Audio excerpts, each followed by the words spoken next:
Good morning. My name is Rachel Waltz, and I'm the manager of the Orange County Partnership to End Homelessness. Welcome to our Homelessness 101 series. The Orange County Partnership to End Homelessness coordinates federal funding of about $850,000 directly to programs like permanent supportive housing and rapid rehousing in our community, and also coordinates among service providers to implement best practices, provide technical assistance and training, and I want to welcome folks here today as part of the Homelessness in Orange County series hosted by our neighbors at Chapel of the Cross here in North Carolina.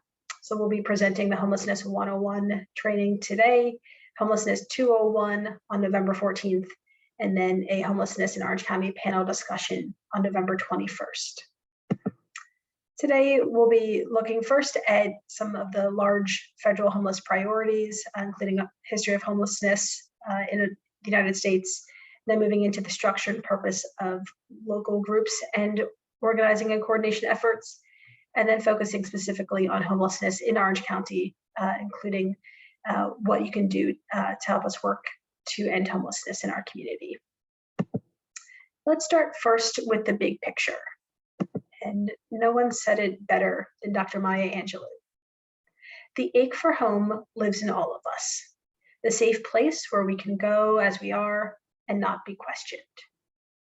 And I'd like folks to think for a moment about what it feels like at the end of a hectic day, walking up to your front door, putting that key in the lock, entering into your space and closing that door behind you. For most of us, when we enter our homes, we breathe a sigh of relief and we get a little bit of like a sense of security and a mental health boost. And that comes from being in our own space, being surrounded by our things, seeing pictures of our loved ones, maybe artwork or books of our choosing, knowing that the breakfast dishes that you left in the sink when you left your house in the morning will be there when you come home at the end of the day. And you're in your own space with your own rules and your own preferences. That's something that we all have a right to. And we all deserve to get that little sense of security and safety and that mental health boost. And so when we think about ending homelessness, that actually means that there was a beginning to homelessness. This didn't just happen, this state that we find ourselves in today. And so first we're going to talk a bit about what were some of those precursors that contributed to what we see now, where approximately 170 households in Orange County on any given day are experiencing homelessness. So we have no one party or policy to blame. When we talk about an end, there is also a beginning to this particular homelessness boom. And so these green elements up at the top, those are external factors that were happening in our community and across the country. And then those items in orange are the responses that those external elements created. And so really starting in the 1930s after the Great Depression, there was a significant increase in the funding and kind of political will for public housing. Huge public housing complexes were built, both large scale and small scale, across the country, and were really designed to help families and communities that were coming back and recovering from the Great Depression. So they were designed for middle income folks, lower income folks, and that boom really persisted into the early 1970s. And then in the early 70s, we started to see a decrease in public housing dollars. And at that same time, or right after that, we also saw a move towards deinstitutionalization. That came from some good intentions. Let's take folks out of institutional settings where they may have languished with substandard housing and healthcare and socialization for many years. Let's help those folks get back into their communities, into their homes, in the least restrictive settings. That sea change is really predicated on the promise of an increase in funding for community services, community mental health, social supports, those types of things. And unfortunately, those services never materialized. And then, in the early 80s, under the Reagan administration, there was a boom then to build some congregate shelters. Let's help folks get out of the elements, out of the, from the streets and underpasses and camping, where it's hot in the summer and cold in the winter. And so there was a huge increase in congregate shelters, but we saw that really didn't move the needle at all when it came to helping reduce the number of people experiencing homelessness. And so in the 90s, under the Clinton administration, there were some efforts to reform welfare that really ended up decimating the social safety net. And we saw that the issue of chronic homelessness wasn't going away despite the large congregate shelters. And so the Bush administration in the early 2000s really rolled out this concept of creating these 10-year plans to end homelessness. And so that paired various stakeholders along with research to develop a sense of what's working, what are some best practices. And that really included a critical piece of asking people experiencing homelessness what they want and what they need in order to help them obtain and maintain housing. At that time, we also saw that some chronic homelessness was persisting. And so we really moved away from the notion of transitioning and just demonstrating readiness to moving to a focus on obtaining permanent housing. And through that focus on permanent housing, we were able to develop a number of successful research interventions, both pulling from research, but also people with lived experience, that indicated to us that it wasn't just a matter of developing a good program here or there, but we really needed to be operating as a system, so that there's one kind of coordinated entry, one approach, so that we're not having to kind of replicate things program by program. And so some of the federal legislation that really helped bring about this sea change was the Hearth Act. Congress passed the Hearth Act in 2009. And this first part here, this rapid transition to housing is the new part. We've had this homeless emergency assistance, which is kind of shelters like let's find folks a place to stay tonight. That part has been around for a while, and that's still super important. But this rapid transition to housing is really what has helped us move the needle when it comes to ending homelessness in some communities. Part of the Hearth Act, part of what the Hearth Act did was to actually create the U.S. Interagency Council on Homelessness. And this is where we start to get into some of the federal alphabet soup that we had talked about. So the U.S. Interagency Council consists of 19 federal agencies, including 5 key partners. The one that we work most closely with the Partnership to End Homelessness is HUD, which provides homeless assistance, helps create some funding and structure for our public housing authorities, and then also provides funding for some kind of direct grants, including the home grant and community development block grants. There's also the Department of Health and Human Services, which provided outreach programs, mental health and substance abuse treatment, and one of the kind of leading drivers of research in this field is SAMHSA, the Substance Abuse and Mental Health Services Administration, which has helped support a really neat program in our community here.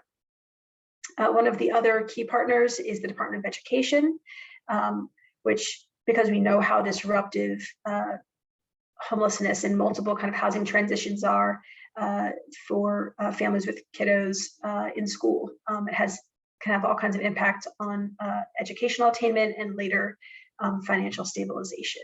And so all schools, as part of the McKinney-Vento Act, have a homelessness liaison, including charter schools.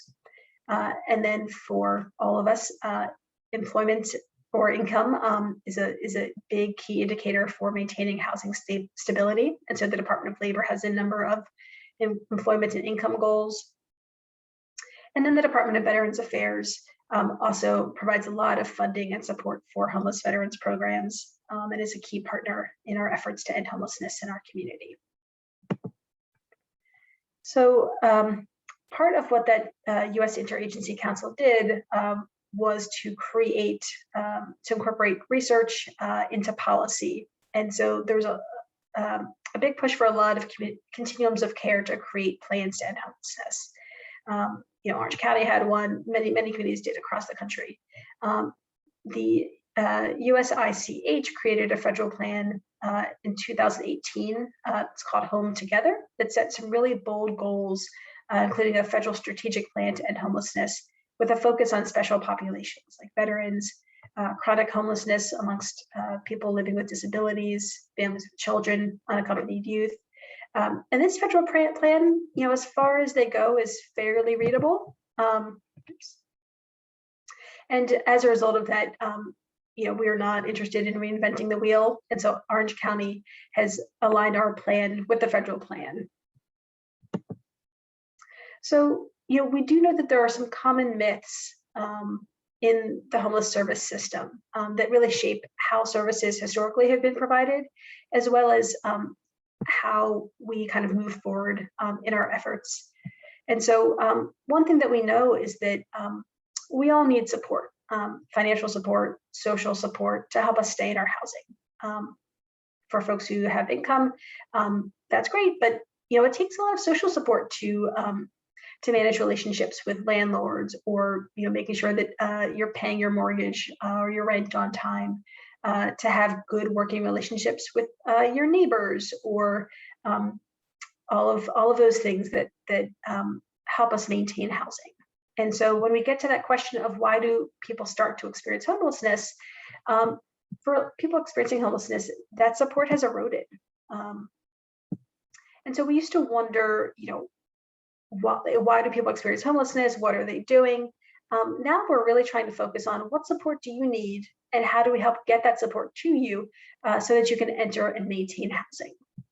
And so we have that laser focus on helping folks enter and maintain housing, and also kind of preventing that tip over into homelessness. So if we can address those, building social supports, if we can build income to prevent homelessness, we have a laser focus on that. The next question that folks kind of often ask is one that we really have rejected out of hand, with this idea that people somehow choose to be homeless. I don't know about you all, but when I'm in transition, when I have a lot of things going on, I'm not always making the best choices. When I'm in the middle of a move, I tend to eat more pizza than I would otherwise. My sleep gets disrupted. And so when people are in transition and when there's a sense of crisis, folks' choices are constrained. And so many people may choose not to go to your program.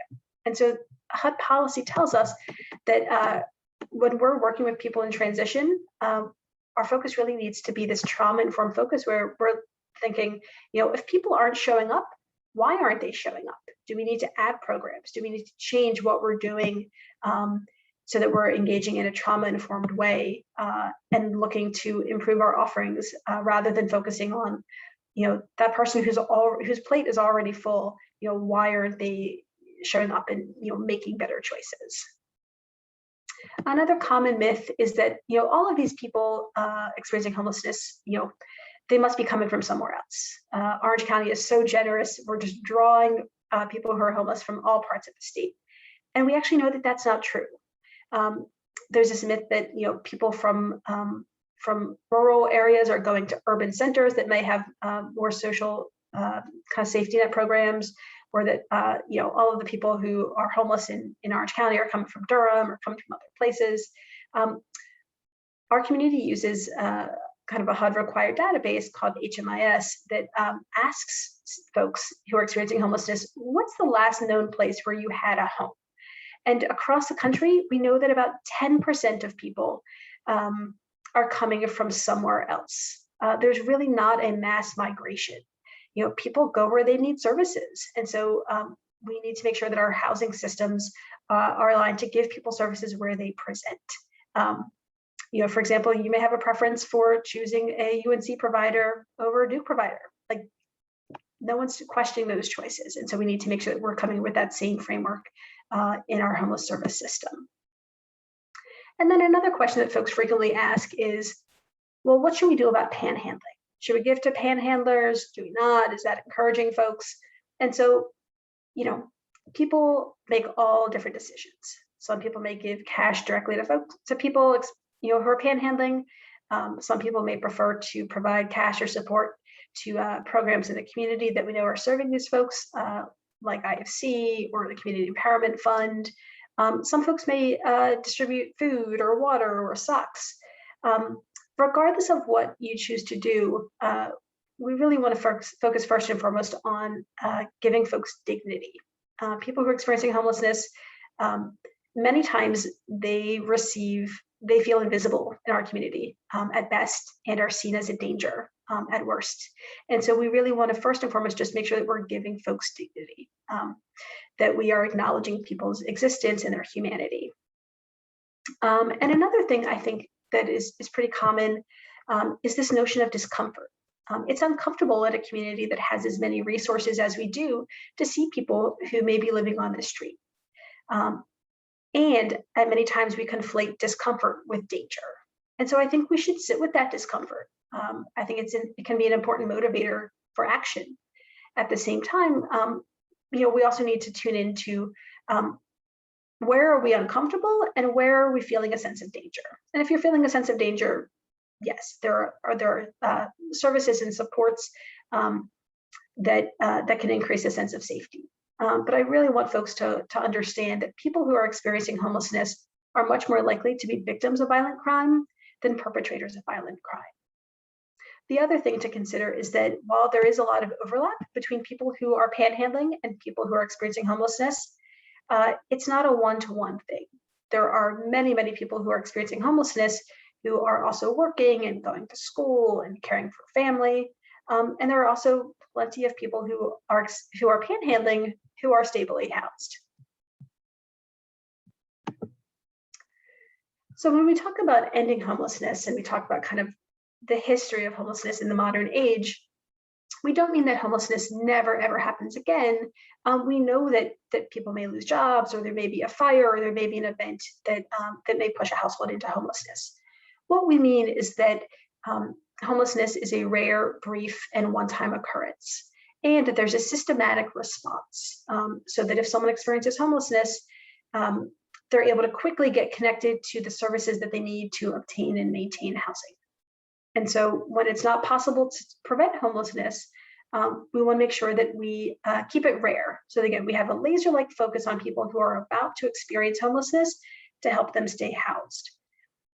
If they do experience homelessness, we want it to be brief, no more than 30 to 90 days from the time of that housing crisis to the time that they have a lease and are back in permanent housing. And that we want it to be a one-time event. Homelessness is a significant disruption. It can usually involve an eviction, which has legal consequences, arrears. Many times folks are worse off than they were before. And so we want to try to reduce some of those harms and those downstream impacts. And so our goal in having that systems response is to make sure that we have some 3 key indicators or components in peace. And so we want to make sure that all of our service providers, not just housing, but also places like the Department of Social Services, healthcare programs, are utilizing best practices, and that there's kind of coordinated funding in place to help support some of these key drivers. So the first driver is that housing is affordable. It's a waste of time and resources to house people where they can't afford the rent long term. And so we need to have housing that's affordable at every level in our community for folks who are making well above the median household income to folks who are making a smaller percentage of the household income. We also need appropriate services to obtain and maintain that housing. Finding an apartment or a house is tough. It involves a lot of work, a lot of coordination. And so we need appropriate services to be individualized so that we're giving folks just the amount of support they need, but not too much, but also not too little. And then we also know that people need income, whether it's employment income that is, again, at that kind of sustainable living wage, or for folks for whom full-time employment is not an option. people need rapid access to disability income to help meet some basic needs. So underpinning this this approach to ending homelessness is this concept, this evidence-based concept called housing first, and it really looks to shorten the length of time that people are homeless and also reduce barriers. So people used to present with all kinds of issues. People may be experiencing medical issues following a car crash, some behavioral health issues that may be kind of conduct related. There may be mental health needs, including trauma or anxiety or substance use, or addiction. There are typically income issues, concerns for everyone who's presenting to places like shelter and also transitional housing. There's clearly housing issues. There used to be, a focus that, shelter was really no more than 3 months, and that it was focused on people's immediate needs. So if someone becomes homeless and has a broken arm, let's toss a cast on that arm. But it was also, shelter was crowded and chaotic and many times not very accessible. And, shelter staff may have engaged with the warehouse mentality rather than providing kind of individualized supportive services. And there were a lot of rules. You couldn't smoke, you couldn't have guests, you couldn't, all of those things that we enjoy about our homes were oftentimes not present in a shelter setting. And then there was this notion that folks had to go from shelter to transitional housing to work on some of those what were used to be seen as kind of barriers to housing and maintenance. So they may work on addressing mental health needs or income.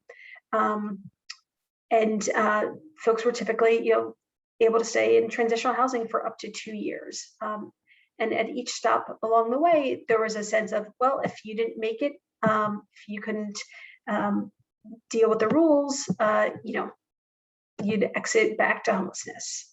Or folks, had to prove that they were ready to go from shelter to transitional housing. And if they couldn't make it, exit back to homelessness. They'd stay in transitional housing for a while, but they, and follow all those rules, but there may be a relapse, and so they'd go back to homelessness. And so there was, at the end of that time, someone could be in shelter and transitional housing for 2.5 years and still not have their own space with their own rules and their own kind of preferences. And each step along the way, they'd also have to kind of prove readiness. I'm ready to have my own space. And so housing first really dictates, let's first, move folks directly into permanent housing, and then focus on some of those other medical or behavioral or mental health or income needs. So this notion of kind of helping folks get into housing and then work on the other stuff is really not about fixing folks. And this article by Malcolm Gladwell in the New Yorker, I think, is a really perfect illustration of how housing first works. First, for those of us who really believe that housing is a human right, it works on the heartstrings issue of giving folks dignity and respect. For people who are really motivated also by making sure that our public dollars are invested in an effective and efficient manner, we know that giving folks housing first and then working on those other things is a much better use of our limited public funds than having folks kind of cycle in and out of shelters and potentially the hospital and jails and the court system. And a really great illustration of this, folks may have heard, was $1 Million Murray. Murray was a gentleman, he was a veteran who was living in Reno, Nevada. Murray, instead of, after experiencing homelessness for quite a long time, instead of kind of being, given a key to housing and then working on those supportive services to maintain housing. He was cycling in and out of the shelter and staying on the streets and going into the emergency department and then going into rehab or substance treatment settings and then ending up in jail and showing up before the court because a lot of municipalities have also criminalized poverty. And so, Murray, cost Reno, Nevada taxpayers $1 million in those services. And so a lot of times we think, well, housing is really expensive. Giving folks services is really expensive. It's about compared to what? Housing First is a much better investment than all of those kind of other systems that folks experiencing homelessness may interplay with. In addition to that, Housing First involved a sea change and kind of a systems change when it came to housing and homelessness and supportive services. And Hearth in 2009 really helped us change that lens and that framework a bit. So we moved from a focus on outputs like number of meals served and bed nights to outcomes. So how much are we moving the needle to reduce homelessness in our community? And it also changed our focus from a program level of, this shelter over here gets this and this permanent housing program over here gets this, to more of a community level. How's our community working together to address these issues?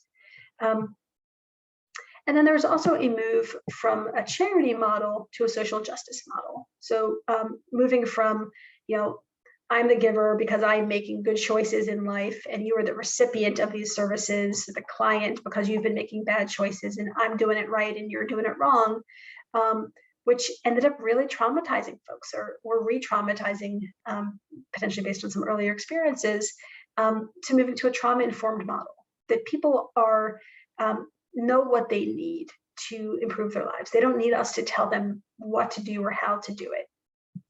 It also helped us move away from this notion of helping is good enough. Our good intentions are good enough, to focusing on what are we actually achieving. And so not just what are we doing, but how are we doing it? And then that move towards more of a social justice informed framework also includes a notion of racial equity, because we know that there are racial disparities that show up in our homelessness kind of service system.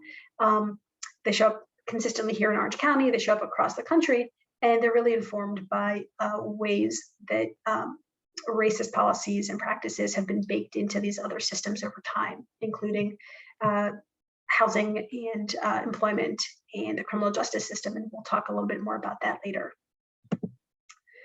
So HUD, through research and development, has really helped identify seven key drivers to let us know how we're making progress when it comes to ending homelessness in our community. With that, again, that effort to making sure that homelessness is rare, brief, and one time. So that green kind of flower in the middle is focusing on reducing the total number of people experiencing homelessness. The yellow kind of petals really focus on kind of that reduction. So making sure that homelessness is rare and a one-time event. So making sure that our returns to homelessness are decreasing, that our first-time homelessness is decreasing. And then these red petals are really focusing on making sure that homelessness is a brief occurrence, that we're seeing increases in successful placement and retention of housing, that we're seeing increases in job and income growth, and that we're seeing reductions in the length of time homeless. And so when our system is operating effectively and efficiently, there'll be two really key components. One is the immediate emergency. Where am I sleeping tonight? And that's where those services like prevention and diversion come into play, as well as emergency shelter. And then the second component is that return to permanent housing. So providing light touch case management, which is not a one size fits all model. But again, that those supports are really driven by what needs are someone presenting with. And that can include things like rapid rehousing and permanent supportive housing. And again, here is another kind of presentation of how those needs are operating in our community right now. For people who are experiencing unstable housing, which means they have a place to stay, for more than the next 2 weeks, but it's unstable. we're providing assistance through some financial assistance, help with legal resources during evictions, and other community resources. For households that kind of 2-week, risk of homelessness, meaning they've got to be out from where they're staying in 2 weeks or less, we can assist with there's homelessness diversion efforts. So there's some flexible funding and a structured conversation. And for 20 to 30% of folks, they find another way to address the situation and move out of that kind of risky space. And then for households that are currently experiencing homelessness, or they were not able to be diverted from the system, we have that emergency response that we talked about with in-county and out-of-county shelter placements, as well as referrals onto what we currently have in our community called the Home Committee, or our by name list. That is really the clearinghouse for permanent housing referrals like rapid rehousing and permanent supportive housing, as well as some veteran-specific services. So moving into kind of how homeless services are organized and funded, we'll jump into kind of a COC, which is the continuum of care. It's a little confusing. It refers both to that source of HUD funding, as well as the kind of geographically defined group that's responsible for homeless service planning and implementation. So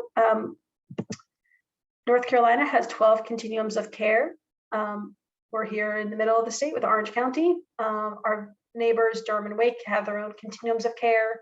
Most larger kind of municipalities have their own continuum of care. And then all of these other kind of light green counties are part of a COC called the balance of state. And so when we talk about coordination, what does this look like?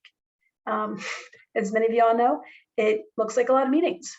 We have the leadership team, which is kind of like the partnership's board of directors. That is the governing body. It sets policies and priorities. We have our home committee, which is our kind of care coordination, where we're household by name, discussing some of the most vulnerable folks and applying prioritization for some of those program referrals.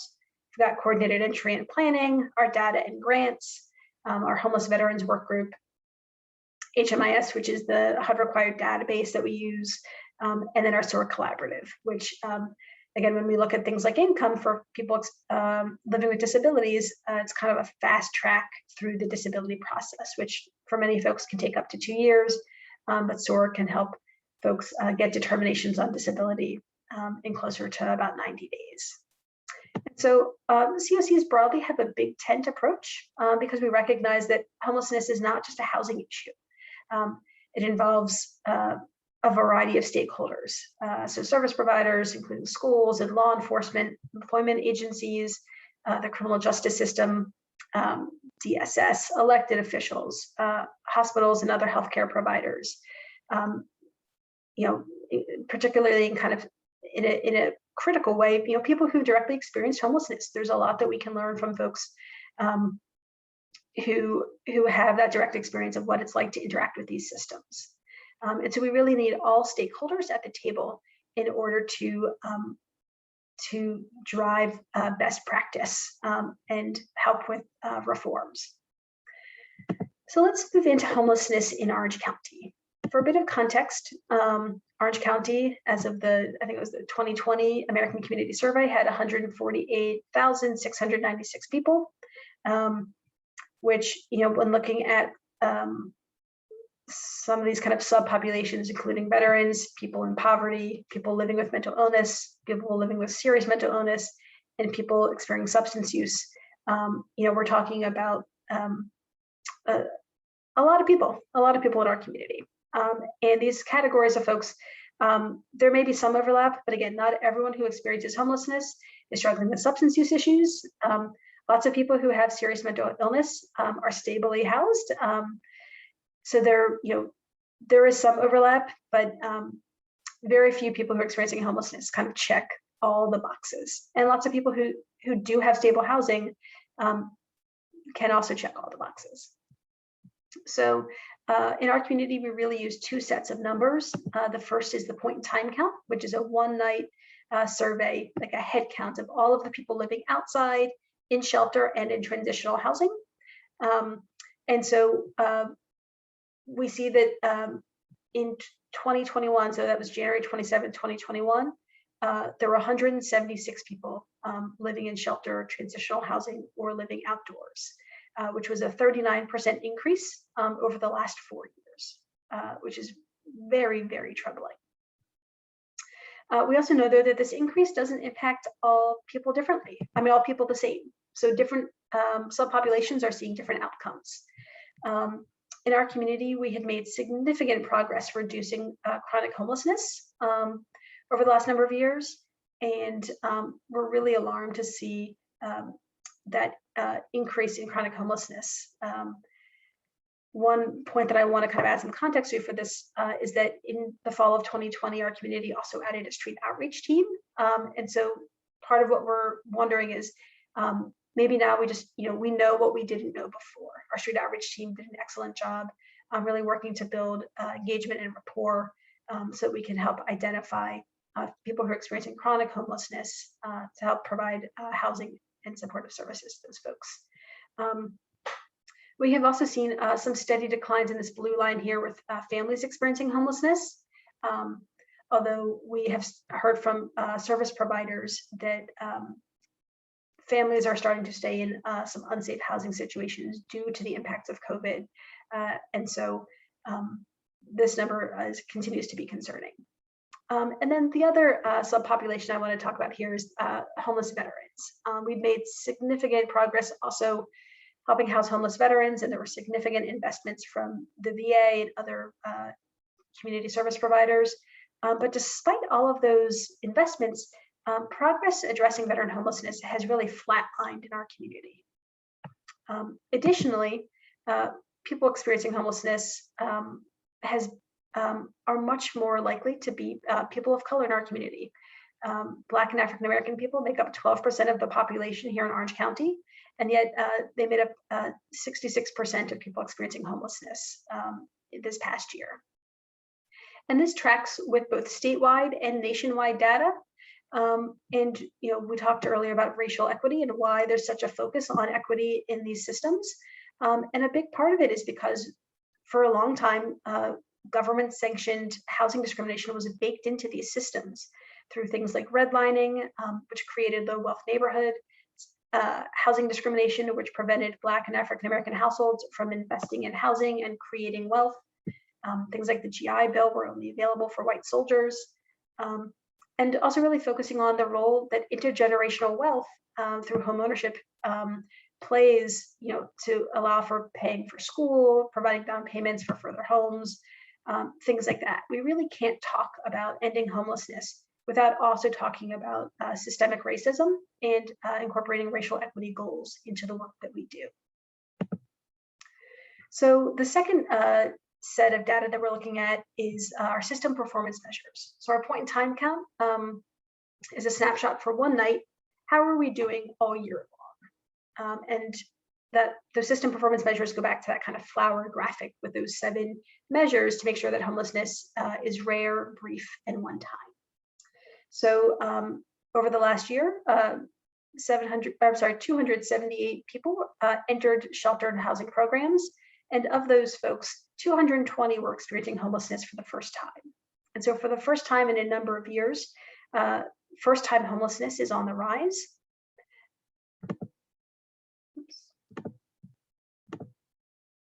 We also, in those efforts to make sure that homelessness is a brief occurrence, we want to make sure that we're transitioning people as quickly as possible from from homelessness to permanent housing. And so while our length of time in programs is starting to decrease, which is great, we'd love to see this under 90 days. Our length of time homeless broadly continues to increase, which is really alarming, and it speaks to some access issues in our community, as well as how folks are both accessing systems and also locating permanent housing. When we talk about the goal of making sure that homelessness is a one-time occurrence, both the number and the percentage of people exiting to permanent housing has decreased after being stable for a number of years. And so that's concerning as well, that when people are exiting shelter or unsheltered homelessness, they're going places other than permanent housing. And then to that goal of making sure that people are not returning to homelessness, that homelessness is a one-time occurrence, our returns to homelessness actually continue to drop. So HUD would really love to see these total numbers, ideally below 10%, and we're doing a decent job here. It's very rare for people to leave permanent housing and come back into homelessness. 3% of those exits from permanent housing return to homelessness in a 2-year span. So we're doing fairly well in this area and need to make sure that we are continuing to do the things that are working to help provide the supports to people once they obtain permanent housing to help maintain it. So, data doesn't tell us everything. It tells us some things, but we do know that there's great work happening in our community. We've got really savvy, community-minded agencies that are working really, really hard to work well together. And they've really invested staff time and efforts through all of those community meetings and work groups and providing support and insights into planning to end homelessness. We've also got elected officials and town staff who really get it, that see homelessness as not just kind of a single issue, but something that's really interrelated. We've got that golden path of collaboration with our by name list. We were really early adopters of a kind of broad scale case conferencing. And then we've got innovative approaches. We are a very kind of research heavy region of the state. And there's a lot of people who are driving creative thinking to solve some of these issues. So one of those things being the home committee, that by name kind of list of case conferencing. The other being something like outreach court, which is an alternative to the traditional criminal justice model, really trying to reduce the criminal justice negative consequences associated with kind of the criminalization of poverty, like things like panhandling and vagrancy laws, things of that nature. And then we also have innovation.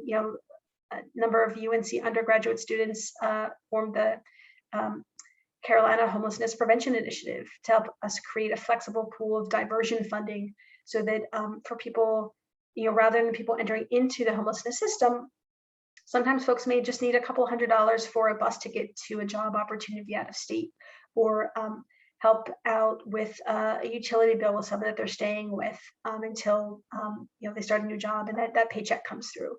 And so that flexible funding has really helped reduce the demand on homeless services in our community. So there's a lot of great things happening, a lot of great work. There's a lot of great work in the road ahead. And so as we move to wrap up, up next, we've got our Homelessness 201, which will be Sunday, November 14th. And we'll be talking about what are those existing gaps in our homeless service system and how do we fill those gaps? And then what are some things that you can do to help end homelessness in Orange County? In the meanwhile, if you're coming across folks or you want to share information, people can find help through contacting the Housing Helpline, which manages coordinated entry in our community. They answer the phones live Monday through Friday from 10 a.m. to 4 p.m. and respond to emails to this address during working hours. We've also got our street outreach team, which is a collaboration between the Partnership to End Homelessness and the Orange County Criminal Justice Resource Department. And then we've also got the OC Connect resource database that's publicly viewable. It's very easy to search. And if any questions or comments come up before we meet again, please feel free to contact me anytime. Again, my name is Rachel Waltz. I can be reached at rwaltz@orangecountync.gov or 919-245-2496. I want to thank you for your time and look forward to staying in touch. Bye-bye.